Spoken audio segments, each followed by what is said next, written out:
back to the Bourbon Bum. Matt Turek at Sock Dollager. Today my guest is Jessica.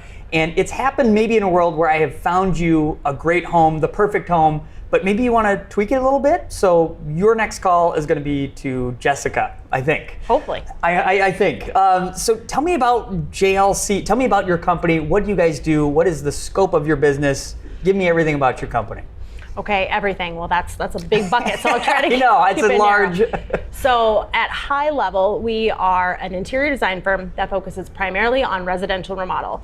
Every once in a while, we'll do kind of a one-off, unique commercial project, but that's not really our bread and butter, nor is it really our passion. We really enjoy residential remodel. And remodel specifically, we do a couple of new construction, maybe one a year kind of thing, which we think we bring interesting insight to coming from the remodeling world, because we know what people get rid of, so we can help advise on custom plans. But really helping people love the spaces they live in. Post-pandemic, we live in our spaces. We spend more time in our spaces than we ever have. And so we just really think it's a crying shame to not love where you live. And sometimes, most times I would say, people don't realize how unhappy they are till they take steps to improve where they live, and then they realize like, we really hated this for so long, and we didn't realize how impactful it would be to wake up in spaces and live in spaces and share our spaces with our friends and family that we actually love and are tailored to us and work for us instead of against us. So at kind of a high level, we're helping you to not only love where you live, but the home you live in kind of thing. Yeah, well, and that's fascinating. I mean, it seems like more than ever people are in their homes and all these projects are kind of just glaring and almost eating away at them. Mm-hmm. Tell me about what is that feeling with a client where you finally take their dream and put it into practicality and they get to see the finished product? I mean, is it like, oh my gosh, this is, every single time. We're like, yes, do you love it? Do you love it? Kind of thing. So yes, and I think the aspect of that is that even at that initial consultation, when we're helping to identify, like, well, we're hearing you say this, but we're also seeing this, and they're like, oh yeah, and we call it house blindness, where they've just lived with something so long that they just overlook it, and that's just how they live. And well, just walk around it because it's there. And it's like, well, what if we moved it and you didn't have to walk around it kind of thing. So I think that there's this aspect of validation for them where they're like, yeah, I felt like we didn't have storage. I felt like maybe I was just messy, or I was unorganized, or, our family could do whatever they've kind of attributed to being their problem or their fault. And we're like, no, you're at a lack of storage and this doesn't function well and this wasn't well designed to start kind of thing. And so I think even at the early stages, there's this validation for homeowners of like, you're allowed to say, I don't love this, it doesn't work, it doesn't fit for me, and it's not. And there is some aspect of these are first world problems, right? Sure. Or running water, electricity, all those things kind of thing. But we have so many clients that will say after they've done remodel that they live in their house differently. And I'll give you an example. We did a remodel, kind of main level remodel, mostly concentrated in the kitchen, but because we rearranged a few things, there ended up being kind of the sitting area. And it wasn't something they started out that they were like, I want this area. It just kind of evolved through the plans. Yeah. And they had teenage boys. And when we went back to photograph, they said, they come up here and they hang out. Like they used to go to the basement, but now they come up and they it's kind of right with mom and dad, but they hang out and we spend more family time together. And we didn't, we're on the last years of having our boys at home with us, and they're teenage boys. Having time with them is way cool, and we didn't anticipate that would be a byproduct of the remodel. And hearing things like that are what make our job worth doing, truly. That's so cool. Yeah. So well, and I think about too, so many times, I used to work in a field that was kind of related to medical, and people would come in with bad hips or bad knees, and they'd be like, oh, I'm just going through all this pain. And I'd see them a week later, and they're like, oh my gosh, I can't believe I put off surgery for this long. This is a whole new world, and it seems like there's a correlation there of oh my gosh, we're just putting off this pain, and then, okay, and learning let's do to deal with it. So you don't even know how bad the pain is until it's gone. Right. Then you're like, whoa. Just coping mechanism, just kind of modeling your way through. So you kind of led into another question of mine that I'm sure everybody wants to know. So you've seen just about everything in terms of homes, conditions, situations. So tell me, what is a situation off the top of your head that is the most interesting or comes to mind when we're talking about a unique situation that needs your services? So I will tell you, probably one I just saw, 13 years in business in August, and was called in to deal with a property where the owner had passed away. And so it was the original house, and then they had done additions all the way around the house, which left windows that looked into other rooms, and then they turned the windows into mirrors. So then it was like a house of mirrors and doors and strange roof lines and walk down steps and up steps to get to different rooms. And so some unique features, like a door I opened expecting to be a closet and it was a shower. I mean, I'm like, okay, so there's a bathroom here and a bathroom here and a shower closet. I've never seen a shower closet, not designed a shower closet before. But that one was definitely one where the homeowner had customized it in a way that probably would never work for anyone else. But it was unique in the sense that because of all of the level changes, it wasn't just a clear cut, blow out the walls, start over, because you might blow out a wall and like fall off a stage kind of thing. You have no idea that addition, how it was done and how it was connected to the house. Exactly. So it was helping them to understand, well, what parts of this are salvageable, so that we're not just like throwing a stick of dynamite and start over kind of thing. And within what is salvageable, what can you actually effectively change? Or is this so much just intrinsically what it is that's what it's going to be kind of thing? And so that is very recent in my memory kind of thing. And so we haven't implemented solutions yet. So it'll have to be a part two. TBD. Yeah, exactly. And here's where we'll flash the pictures. I know there's just one picture that like you'd kind of showed me off to the side, and it was the carpeted bathroom that you stepped down into. Oh yeah. Like all kinds of, again, I'm not a structural engineer, but like all kinds of. 22 feet long. So for those of you at home, if you like measure your living room perhaps or something. Tape measure, go out to your garage. Yeah, exactly. And then imagine a really long bathroom, 22 feet long. It was unique.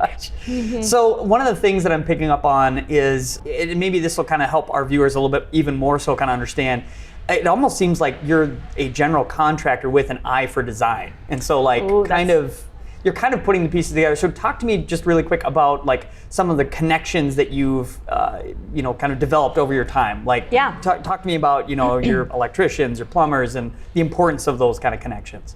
So I think this is a great time for clarity that we are not GCs. We are not GCs. Sorry. But you know what? Clients ask us all the time because we start to explain what we do, and they're like, "Well, so you're the GC?" And we're like, "No, we're not the GC." And there is this way we describe it as like a three-legged stool.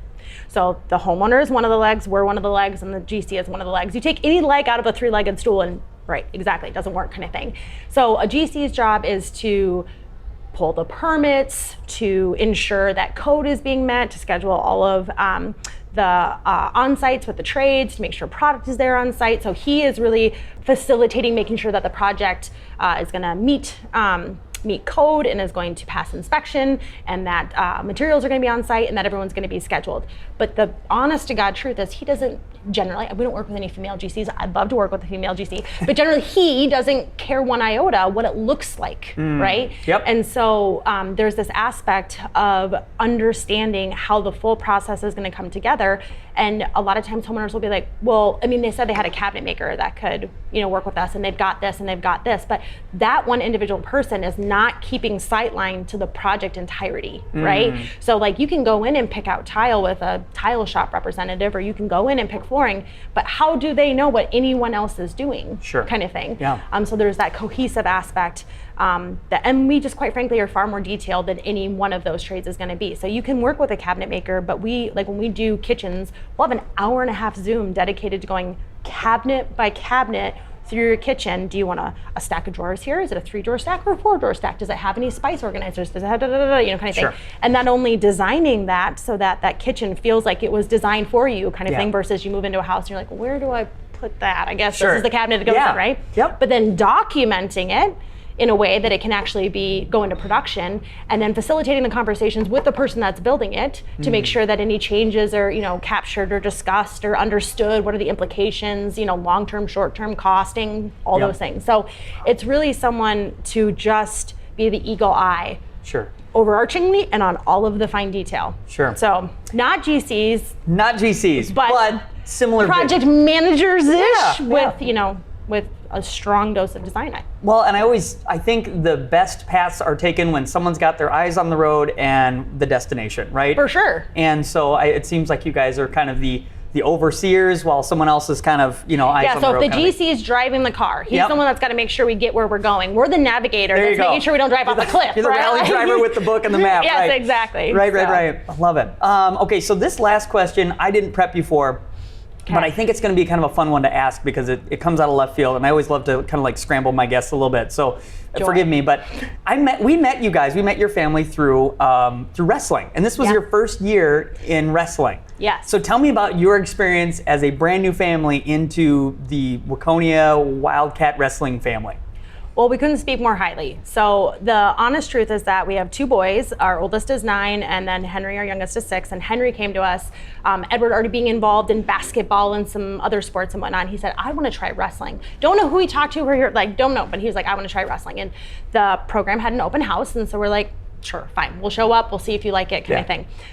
So Henry loved it, which was not surprising, but Edward actually was like, I think I want to try wrestling. And we're like, really? And I mean, you're a decent basketball player. You want to like switch, kind of thing, because he's a 3rd grader. So I mean, kids are kind of already starting to pick their sports, if you will. And he was like, yeah, no, I want to try wrestling. And we're like, all right, sure, kind of thing. And our whole family has just fallen in love with the program. It has been so good for our boys because it's a unique sport in that there is no team to support you. You like lose and win by your own, like there's no excuses to be made. It's been challenging for our one son, who is, kind of naturally athletic and used to things coming easy. And so that there's been so I think that's the aspect we really enjoy is there's like this physicality to it. There's this team and incredible coaching staff, and the fellow teammates have been so supportive and whatnot, but there's like this personal development piece where, we've had tears and hard conversations and do I want to keep doing this, kind of thing, because it's all on you. Yeah. And that pressure was kind of unexpected, but I think it will do nothing but benefit our children as they, just refine who they are as people, not just kids that play sports. Sure, making diamonds with that pressure. Well, and no greater sport to learn about adversity, and overcoming that adversity and working through the struggle and accountability, right? Like, boy, it really kind of forces you into these very adult themes kind of early on in your life. So that's really cool. Yeah, and one of my favorite pictures, and again, we'll flash this on the screen maybe, is the picture of you guys at state. And I don't know if it was NYWA. We have 2 states in our sport, and I think it was NYWA. I think it was, yeah. There was little, I think it was Henry, right? Henry is first, and he had coaches, kids, he had all kinds of people. It was like everyone was triaging Henry, and it was getting him ready for the match. And right? I think that's an interesting call out too, is that so many times in sports, they're very much one age, right? Like you're on your team of your age group, and you might look up to the varsity team or the older kids or whatnot, but there's definitely not really much interaction, right?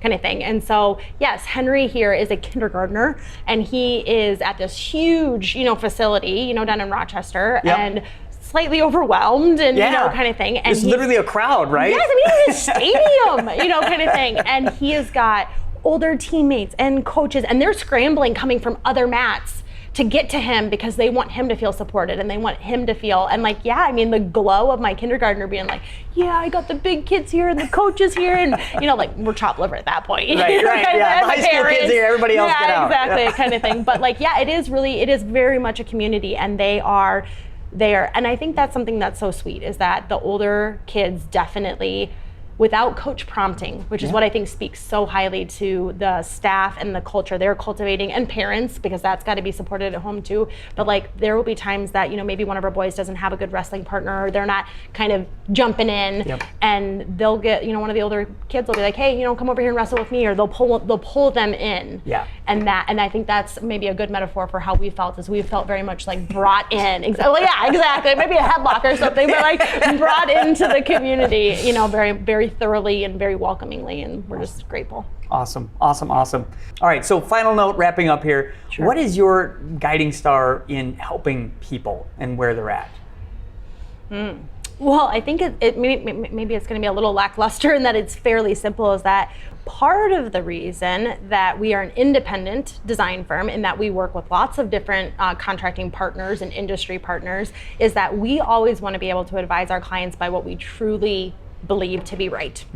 We don't want them to ever question or to ever have anyone to kind of like, putting pressure on us to be like, well, this is what we need you to say, or this is how we need you to coach them, or this is what we, it's like, this is what we think to be the best option for you. And so one of our mantras is decisions from a place of information.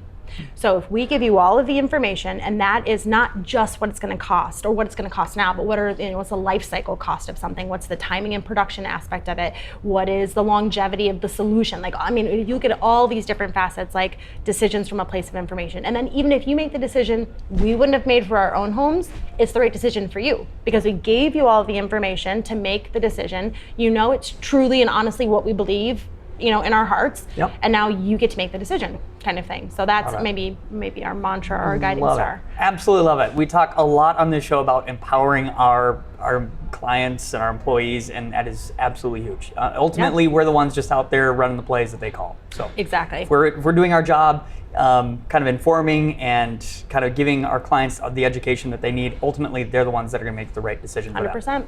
100%. Yeah. Aren't you guys? Thank you so much for watching. Take care. Thanks.